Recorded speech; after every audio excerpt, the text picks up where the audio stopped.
Alien, you are adorable. Hello everyone. It's a Phalian invasion, yes. Hello. Apologies for the strange look and voice. You caught me during one of my reading streams. Savvy is not here at the moment. I am in charge. How was your stream, darling? And how is Starship Troopers? I've been very interested in picking that up. Looks right up my alley.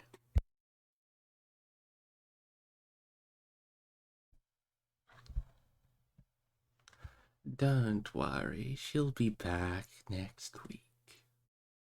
She just takes a rest during our reading streams. Hello, Soda, how are you doing?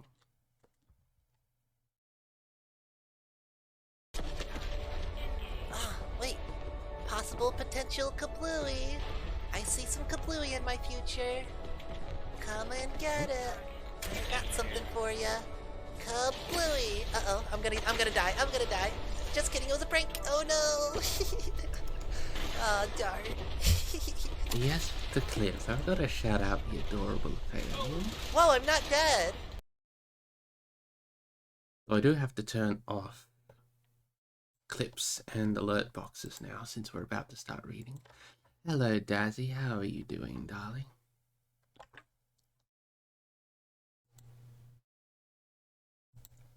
For those who are new here, I'm the Prince. I take charge of our reading streams. And we have been reading The Lord of the Rings for the past couple weeks. We are up to chapter 9. Let me put on some lovely music. And I'm doing very well. Now,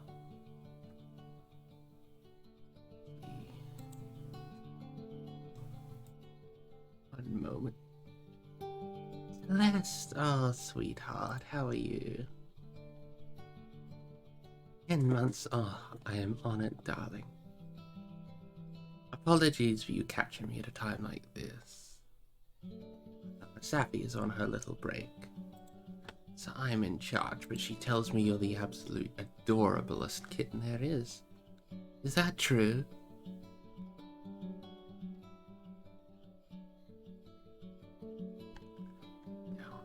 How is the volume for everyone? Is everything loud and soft enough? Where? Oh, that just proves my point.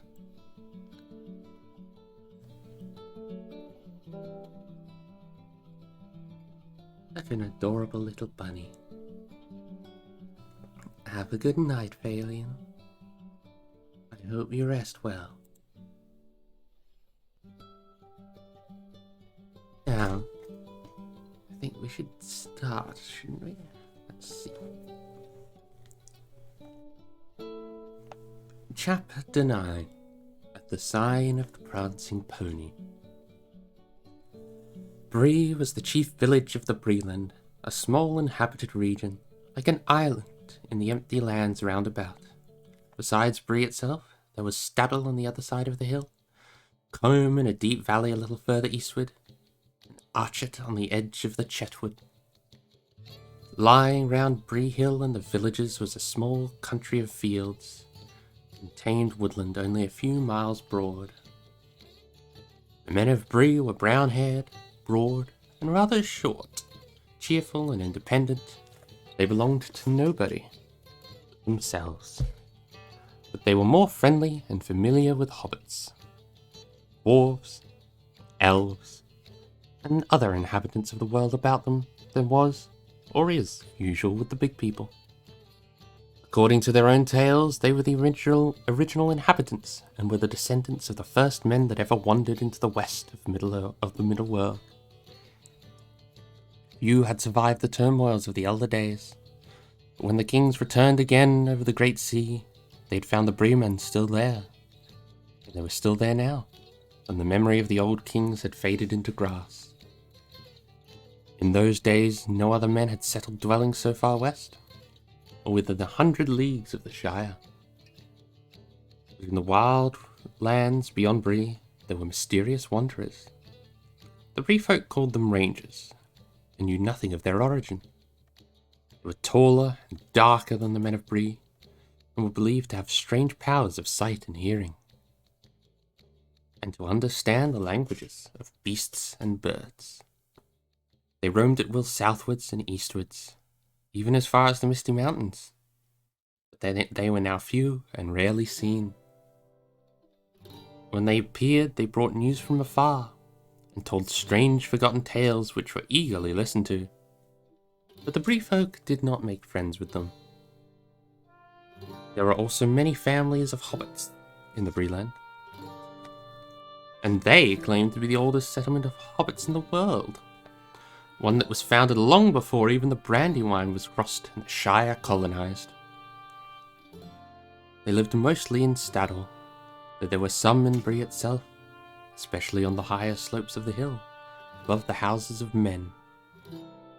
Big folk and the little folk, as they called one another, were on friendly terms, minding their own affairs in their own ways, but both rightly regarding themselves as necessary part of the Bree folk. Nowhere else in the world was this peculiar but excellent arrangement to be found. The Bree folk, big and little, did not themselves travel much, and the affairs of the 4 villages were their chief concern. Occasionally the hobbits of Bree went as far as Buckland, or the East Farthing, though their little land was not much further than a day's riding east of the Brandywine Bridge. The hobbits of the Shire now seldom visited it. An occasional Bucklander or adventurous took would come out to the inn for a night or two, but even that was becoming less and less usual. The Shire hobbits referred to those of Bree, and to any others that lived beyond the borders, as outsiders, and took very little interest in them, considering them dull and uncouth. There were probably many more outsiders scattered about in the west of the world in those days than the people of the Shire imagined. Some, doubtless, were no better than tramps, ready to dig a hole in any bank and stay only as long as it suited them. But in the Breeland, at any rate, the hobbits were decent and prosperous, and no more rustic than most of their distant relatives inside. It was not yet forgotten that there had been a time when there was much coming and going between the Shire and Bree. There was Bree blood in the Brandybucks by all accounts. Give me a moment to take a sip of water and lower this music.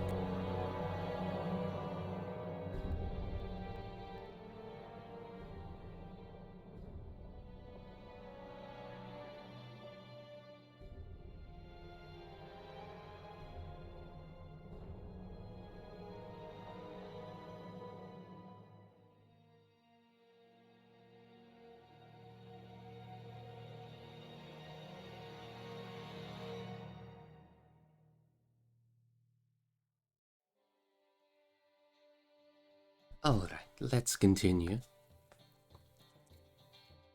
The village of Bray had some 100 stone houses of the big folk, mostly above the road, nestling on the hillside, with windows looking west. On that side, running in more than a half circle from the hill, and back to it, there was a deep dike with a thick hedge on the inner side. Over this the road crossed by a causeway, but where it pierced the hedge it was barred by a great gate. There was another village in the southern corner, where the road ran out of the village. The gates were closed at nightfall, but just inside them were small lodges for the gatekeepers. Down on the road where it swept to the right to go round the foot of the hill, there was a large inn. It had been built long ago, where the traffic on the roads had been far greater. Bree stood at an old meeting of ways. Another ancient road crossed the east road just outside the dike. At the western end of the village, and in former days, men and other folk of various sorts had travelled much on it. Strange as news from Bree was, still a saying in the East Farthing, descending from those days. and news from north, south, and east could be heard in the inn, and when the shy hobbits used to go more often to hear it. The northern lands had long been desolate, and the north road was now seldom used. It was grass grown, and the Bree folk called it the Greenway. The inn of Bree was still there, however, and the innkeeper was an important person. His house was a meeting place for the idle, talkative, and inquisitive among the inhabitants, large and small, of the 4 villages, and a resort of rangers and other wanderers. For such travellers, mostly dwarves, as still journeyed on the east road to and from the mountains. It was dark, and white stars were shining, when Frodo and his companions came at last to the Greenway crossing, and drew near the village. They came to the west gate and found it shut. At the door of the lodge beyond it, there was a man standing. He jumped up and fetched a lantern, and looked over the gate at them in surprise. "What do you want? Where do you come from?" he asked. "We are making for the inn here," answered Frodo. "We are journeying east and cannot go further tonight." "Hobbits? 4 hobbits? And what's more, out of the Shire by their talk," said the gatekeeper, softly as if speaking to himself.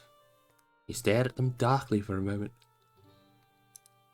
and then slowly opened the gate and let them ride through. "We don't often see Shire folk riding on the road at night," he went on as they halted a moment by his door. "You'll pardon my wondering what business takes you away east of Bree. What may be your names, might I ask?" "Our names and our business are our own, and this does not seem a good place to discuss them," said Frodo, not liking the look of the man or the tone of his voice. "Your business is your own, no doubt," said the man, "but it's my business to ask questions after nightfall." "We are hobbits from Buckland, and we have a fancy to travel and to stay at an inn here," put in Mary. "I am Mr. Brandybuck. Is that enough for you? The Bree folk used to be fair spoken to travellers, or so I had heard." All right, said the man. "I meant no offence, but you'll find maybe that more folk than old Harry at the gate will be asking you questions. It's queer folk about. If you go on to the pony, you'll find you're not the only guests." He wished them good night, and they said no more. Frodo could see in the lantern light that the man was still eyeing them curiously. He was glad to hear the gate clang to behind them as they rode forward. He wondered why the man was so suspicious, and whether anyone had been asking for news of a party of hobbits. Could it have been Gandalf? He might have arrived while they were delayed in the forests and the downs. But there was something in the look of the voice of the gatekeeper that made him uneasy. The man stared after the hobbits for a moment, and he went back to his house.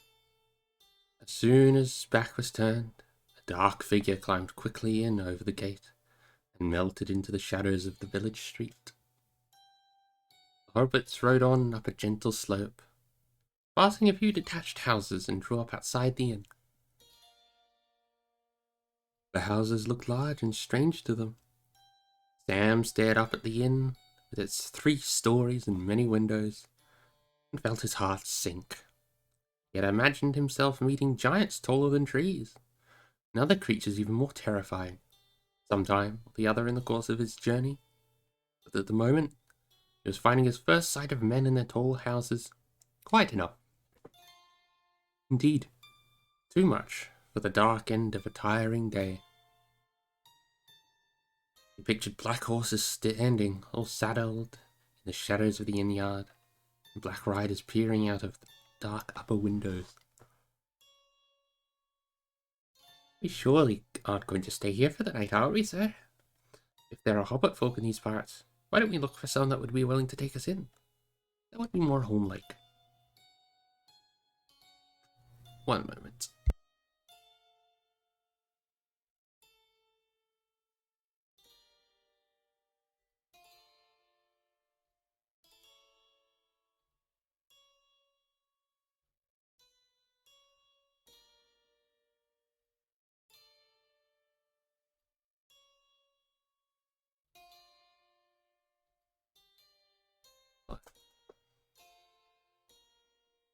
Wrong with Ian, said Frodo. Don Bombadil recommended it. I expect it's more home-like enough inside. Even from the outside, the inn looked a pleasant house to familiar eyes. It had a front on the road and 2 wings running back on land, partly cut out of the lower slope of the hill, so that at the rear, the second-floor windows were level with the ground. There was a wide arch leading to a courtyard beneath the 2 wings, and on the left side under the arch, there was a large doorway, reached by a few broad steps. The door was open, and light streamed out of it. Above the arch was a lamp, and beneath it swung a large signboard. A white pony reared up on its hind legs. Over the door was painted in white letters, "The Prancing Pony by Barlam and Butterbur." Many of the lower windows showed lights behind thick curtains. As they hesitated outside in the gloom, someone began singing a merry song inside, and many cheerful voices joined loudly in the chorus. They listened to this encouraging sound for a moment, and then got off their ponies. The song ended, and there was a burst of laughter and clapping. They led their ponies under the arch, and leaving them standing in the yard, they climbed up the steps. Frodo went forward and nearly bumped into a short, fat man with a bald head and a red face. He had a white apron on, and was bustling out of one door and in through another, carrying a tray laden full of mugs. Can we—" began Frodo. "Half a minute, please, if you please," shouted the man over his shoulder, and vanished into a babble of voices and a cloud of smoke. In a moment he was out again, wiping his hands on his apron. "Good evening, little master," he said, bending down. "What may you be waiting on?" "Beds for 4, and stabling for 5 ponies, if that can be managed." "Are you Mr. Butterbur?" "That's right, Barlaman is my name. Barlaman Butterbur, at your service. You're from the Shire, eh?" he said, and then suddenly he clapped his hand to his forehead as if trying to remember something. "Hobbits!" he cried. "Now what does that remind me of?" "Might I ask your name, sir?" "Mr. Took and Mr. Brandybuck," said Frodo. "And this is Sam Gamgee, and my name is Underhill." "There now," said Mr. Butterbur, snapping his fingers. "It's gone again, but it'll come back when I have time to think, and run off my feet. I'll see what I can do for you. We don't often get a party of the Shire out of the Shire nowadays, and I should be sorry not to make you welcome. There is such a crowd already in the house tonight as there hasn't been for a long time. It never rains, but it pours, as we say in Bree." "Hi, Nob," he shouted. "Where are you willy-footed slow coach? Nob!" "Coming, sir, coming." A cheery-looking hobbit bobbed out of a door, and seeing the travellers, stopped short and stared at them with great interest. "Where's Bob?" asked the landlord. "You don't know? Well, find him double sharp. And I haven't got 6 legs, nor 6 eyes neither. Tell Bob there's 5 ponies that have to be stabled. You must find room somehow." Nob trotted off with a grin and a wink. "Well now, what was I going to say?" said Mr. Butterbur, tapping his forehead. "One thing drives out another, so to speak.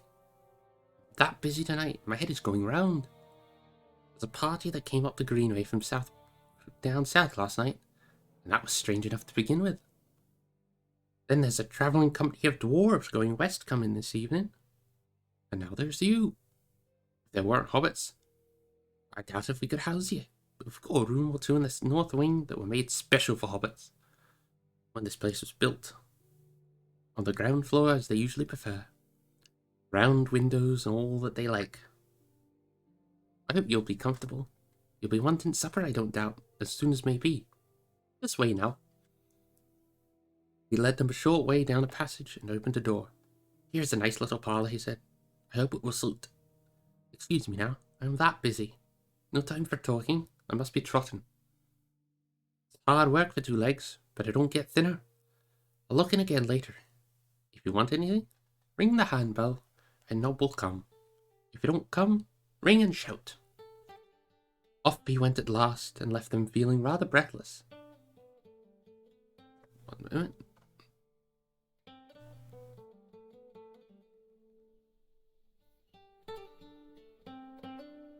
There we go. is incapable of an endless stream of talk. However busy he might be, they found themselves in a small and cozy room. There was a bit of a bright fire burning in the hearth. In front of it were some low and comfortable chairs. There was a round table, already spread with a white cloth, and on it was a large handbell.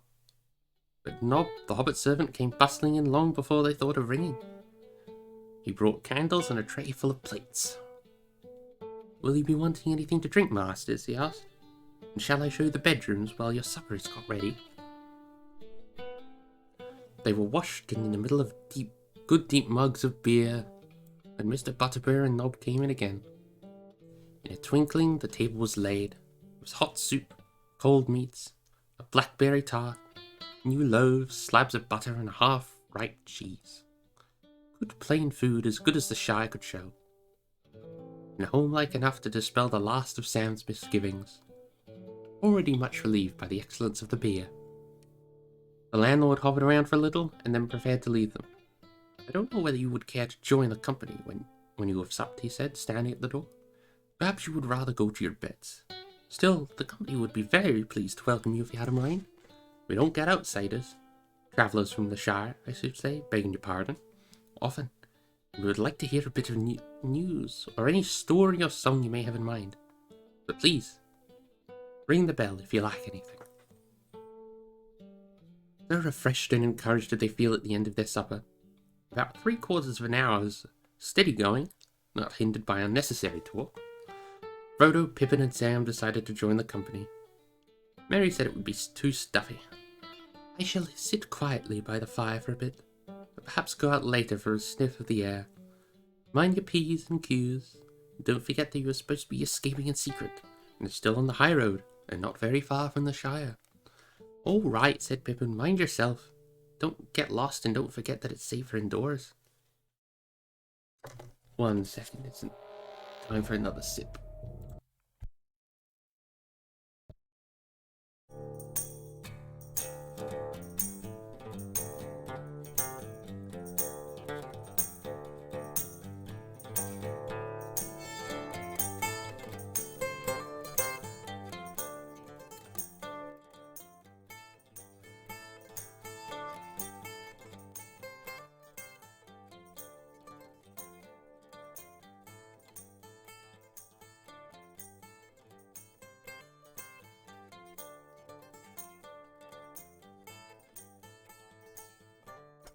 Alright, let us continue.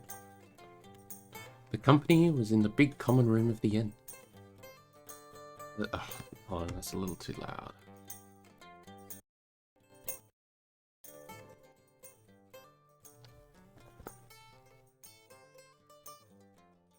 The gathering was large and mixed, as Frodo discovered, when his eyes got used to the light. This came chiefly from a blazing log fire. The 3 lamps hanging from the beams were dim and half veiled in smoke. Barlam and Butterbur was standing near the fire, talking to a couple of dwarves and 1 or 2 strange-looking men. On the benches were various folk. Men of Bree, a collection of local hobbits, sitting, chattering together. A few more dwarves and other various figures difficult to make out in the shadows and corners. As soon as the Shire folk hobbits entered, there was a chorus of welcome from the Breelanders. Strangers, especially those that had come up the Greenway, stared at them curiously. The landlord introduced the newcomers to the Bree folk so quickly that, though they caught many names, they were seldom sure who the names belonged to. The men of Bree seemed to all have rather botanical, and to the Shire folk rather odd names, like Rushlight, Goatleaf, Heathertoes, Appledore, Thistlewool, and Ferny, not to mention Butterbur. Some of the hobbits had similar names. The Mugworts, for instance, seemed numerous. Most of them had natural names, such as Banks, Brockhouse, Longhalls, Sandheaver, and Tunnelly, many of which were used in the Shire. There were several Underhills from Staddle, and as they could not imagine sharing a name without being related, they took Frodo to their hearts as a long-lost cousin. The Bree hobbits were, in fact, friendly and inquisitive, and Frodo soon found that some explanation of what he was doing would have to be given. He gave out that he was interested in history and geography, at which there was much wagging of heads, although neither of these words were much used in Bree dialect. Instead, he was thinking of writing a book, at which there was silent astonishment. That he and his friends wanted to collect information about hobbits living outside the Shire, especially in the eastern lands. At this, a chorus of voices broke out. If Frodo had really wanted to write a book, and had had many years, he would have learned enough for several chapters in a few minutes. If that was not enough, he was given a whole list of names, beginning with old Barlaman here, to whom he could go further for information. But after a time, as Frodo did not show any sign of writing a book on the spot, hobbits returned to their questions about the Shire. Frodo did not prove very communicative, and soon found himself sitting alone in the corner, listening and looking around. The men and dwarves were mostly talking of distant events, and telling of news of a kind that was becoming all too familiar. There was some trouble away in the south, and it seemed that the men who had come up the Greenway were on the move, looking for lands that they could find some peace. The Bree folk were sympathetic, but plainly not very ready to take a large number of strangers into their little land. One of the travellers, a squint-eyed, ill-favoured fellow, was foretelling that more and more people would be coming north in the near future. If room isn't found for them, they'll find it for themselves. They've a right to live, same as other folk, he said loudly. The local inhabitants did not look pleased with the prospect. The hobbits did not pay much attention to all this, and it did not, at the moment, seem to concern hobbits. Big folk could hardly beg for lodging in hobbit halls. They were more interested in Sam and Pippin, who were now feeling quite at home, and were chatting gaily about events in the Shire. Pippin roused a good deal of laughter with an account of the collapse of the roof of the town hall in Delvin. Will Whitfoot and the mayor, and the fattest hobbit in the West Farthing, had been buried in chalk, and came out like a floured dumpling. There were several questions asked that made Frodo a little uneasy. One of the Breelanders, who seemed to have been in the Shire several times, wanted to know where the Underhills lived, and who they were related to. Suddenly, Frodo noticed that a strange-looking, weather-beaten man, sitting in the shadows near the wall, was also listening intently to the hobbit talk. He had a tall tankard in front of him, and was smoking a long-stemmed pipe, curiously carved. His legs were stretched out before him, showing high boots of supple leather that fitted him well, but it had seen much wear and were now caked with mud. A travel-stained cloak of heavy, dark green cloth was drawn close about him, and in spite of the heat of the room, he wore a hood that overshadowed his face. The gleam of his eyes could be seen as he watched the hobbits. "Who is that?" asked Frodo when he got a chance to whisper to Mr. Butterbeer. "I don't think you introduced him." "Him?" said the landlord, in an answering whisper, cocking an eye without turning his head. "I don't rightly know. He's one of the wandering folk. Rangers, we call him. He seldom talks, not but what he can tell a rare tale when he has his mind. He disappears for a month, or a year, and he pops up again. He was in and out pretty often last spring, but I haven't seen him about lately. What his right name is, I've never heard. He's known round here as Strider. Goes about at a great pace on his long shanks. But we don't tell nobody what cause he has to hurry. There's no accounting for east and west. We say in Bree, I mean the rangers and the shy folk, begging your pardon. And you should ask about him." But at that moment, Mr. Butterbur was called away by demand for more ale, and his last remark remained unexplained.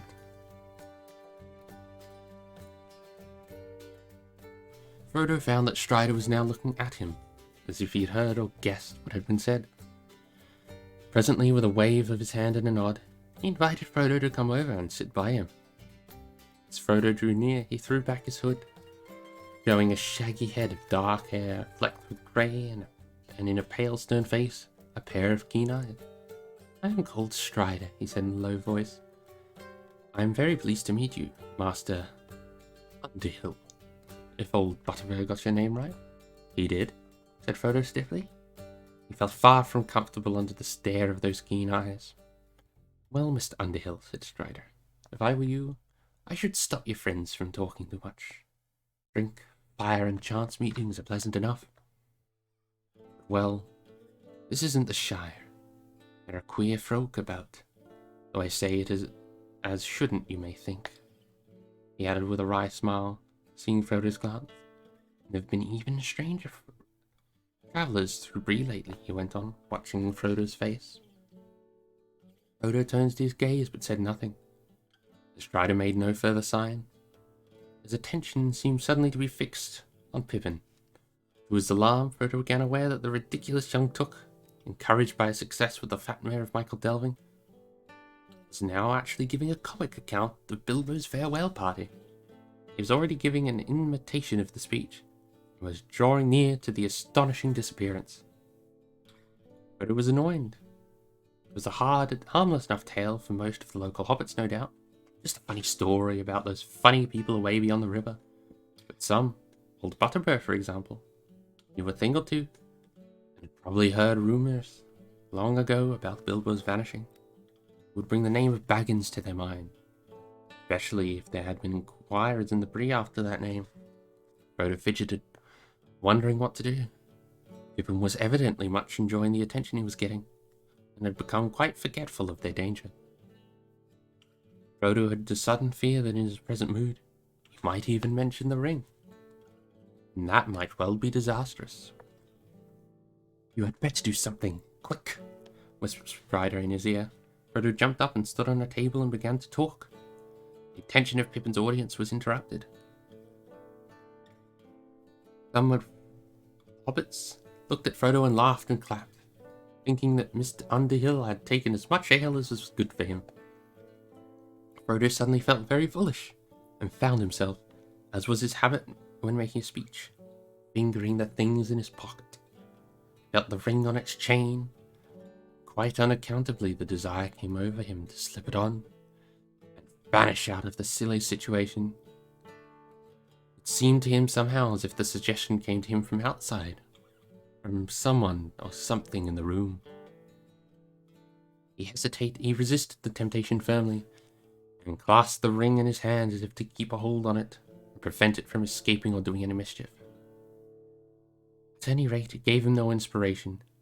He spoke a few suitable words, as they would have said in the Shire.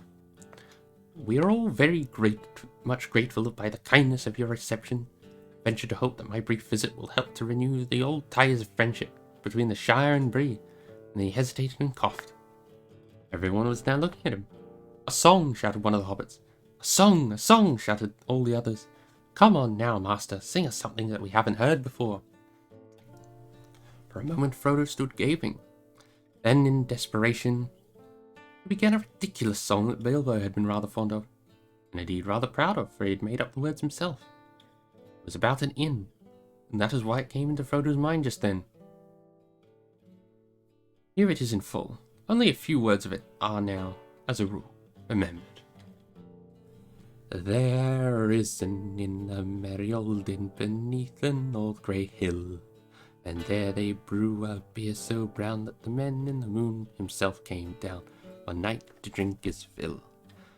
The ostler has the tipsy cat that plays a 5-string fiddle, and up and down he runs his brow, now squeaking high, now purring low, now swaying in the middle.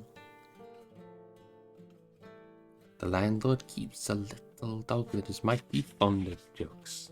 When there's a good cheer among the guests, he cocks his ear at all the jests and laughs until he chokes. They also keep the horned cow as proud as any queen, but music turns her head like ale, and makes her wave her tufted tail and dance upon the green. And oh, the rows of silver dishes, and the store of silver spoons. For Sunday there's a special pair, and then these they polish up with care on Saturday afternoons. The man in the moon was drinking deep, and the cat began to wail. A dish and a spoon on the table danced, the cow in the garden madly pranced, and the little dog chased its tail. The man in the moon took another mug and then rolled beneath his chair, and there he dozed and dreamed of ale till in the sky the stars were pale and the dawn was in the air.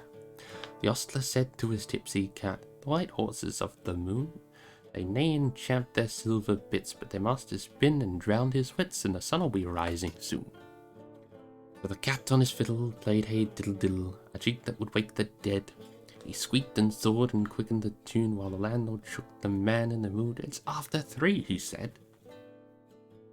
They rolled the man slowly up the hill and bundled him into the moon, while his horses galloped up in rear, and the cow came capering like a deer, and a dish ran up with the spoon. Now quicker the fiddle went diddle-dum-diddle. The dog began to roar. The cow and the horses stood on their heads, and the guests all bounded from their beds and danced upon the floor. With a ping and a pong and the fiddle strings broke, the cow jumped over the moon, and the little dog laughed to see such fun, and the Saturday dish went off at a run, and the silver Sunday spoon. The round moon rolled behind the hill as the sun raised up her head. She hardly believed her fiery eyes, for though it was day, to her surprise they all went back to bed. There was a loud and long applause. Frodo had a good voice, and the song tickled their fancy. "Where's old Barley?" they cried. "He ought to hear this. Bob ought to learn his cat the fiddle, and then would have a dance." They called for more ale and began to shout, "Let's have it again, master. Come on now, once more." They made Frodo have another drink and then begin his song again, while many of them joined in, for the tune was well known, and they were quick at picking up words. It was now Frodo's turn to feel pleased with himself. He capered about on the table, and when he came a second time to the cow jumped over the moon, he leapt into the air, much too vigorously, for he came down bang into a tray full of mugs, and slipped and rolled off the table with a clatter and bump. The audience all opened their mouths wide for laughter, and stopped short in keeping silence, but the singer disappeared. He simply vanished, as if he had gone slap through the floor without leaving a hole. The local hobbits stared in amazement, and sprang to their feet and shouted for Barlaman. All the company drew away from Piffin and Zan, who found themselves left alone in the corner, and eyed darkly and doubtfully from a distance. It was plain that many people regarded them now as the companions of a travelling magician of unknown powers and purpose.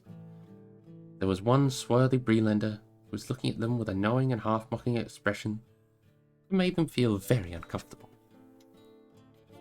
Presently he slipped out of the door, followed by the squint-eyed southerner, who had been whispering together a good deal during the evening. Harry the gatekeeper also went out just behind them. Frodo felt a fool. Not knowing what else to do, he crawled away under the tables to the dark corner by Strider, who sat unmoved, giving no sign of his thoughts. Frodo leaned back against the wall and took off the ring. How it came to be on his finger he could not tell. He could only suppose that he'd been handling it in his pocket while he sang, and that somehow it had slipped on when he stuck out his hand with a jerk to save his fall. For a moment he wondered if the ring itself had not played him a trick. Perhaps it had tried to reveal itself in response to some wish or command that was felt in the room. He did not like the looks of the men that had gone out. "Well," said Strider when he reappeared, "why did you do that? Worse than anything your friends could have done. You have put your foot in it. Or should I say your finger?" "I don't know what you mean," said Frodo, annoyed and alarmed.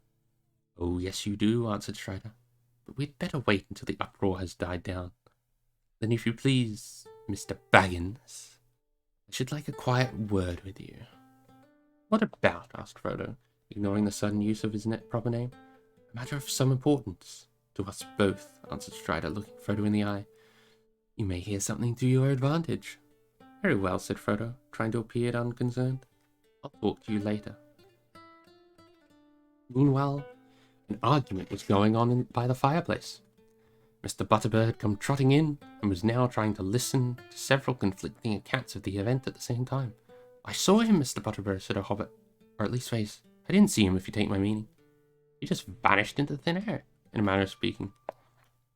"You don't say, Mr. Mugwort," said the landlord, looking puzzled. "Yes, I do," replied Mugwort, "and I mean what I say, that's more." "There's some mistake somewhere," said Butterbur, shaking his head. "Too much of that Mr. Underhill to go vanishing into thin air. And to thick airs is more likely in this room. But where is he now? Cried several voices. How should I know? He's welcome to go where he will, so long as he pays in the morning. There's Mr. Tuck now. He's not vanished. Well, I saw what I saw, and I saw what I didn't, said Mugwort obstinately. And I see there's some mistake, repeated Butterbur, picking up the tray and gathering up the broken crockery. Of course there's a mistake, said Frodo. I haven't vanished. Here I am. I've just been having a few words with Strider in the corner. He came forward into the firelight, but most of the company backed away, even more perturbed than before. They were not in the least bit satisfied by his explanation, and he crawled away quickly under the tables after he had fallen. Most of the hobbits and the men of Bree went off then and there in a huff, having no fancy for further entertainment that evening. One or two gave Frodo a blank look and departed muttering among themselves. The dwarves and the 2 or 3 strange men that still remained got up and said goodnight to the landlord, but not to Frodo and his friends. Before long, no one was left but Strider, who sat unnoticed by the wall. Mr. Butterbur did not seem much put out.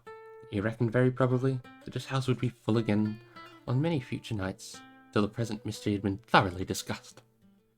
What have you been doing, Mr. Undale? He asked. Frightening my customers and breaking up my crocks with your acrobatics.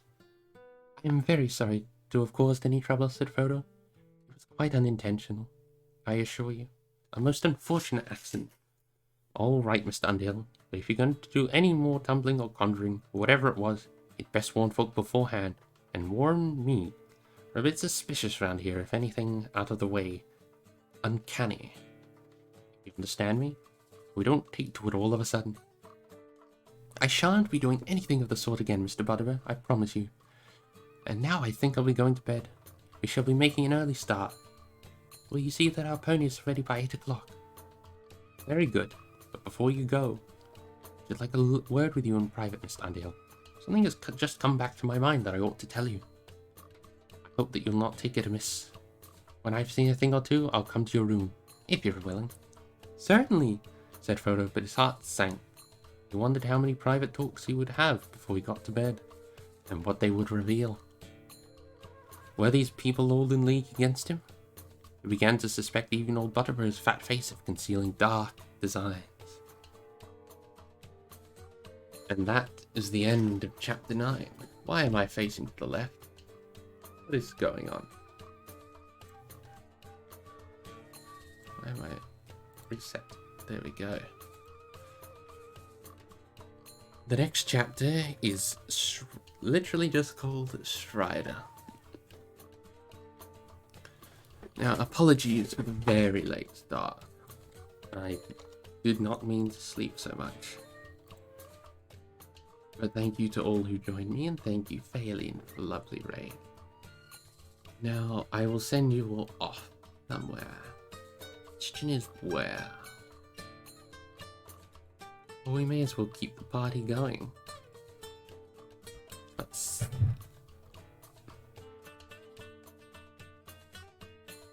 Who is online?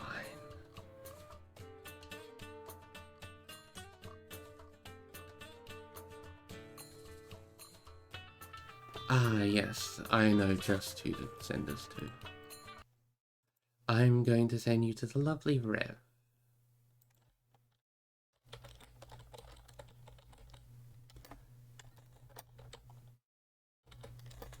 Thank you to all who came, and I can't wait to see you all next week. I hope you had fun, and I hope you enjoy listening to the stories. I will see you all later. Good night.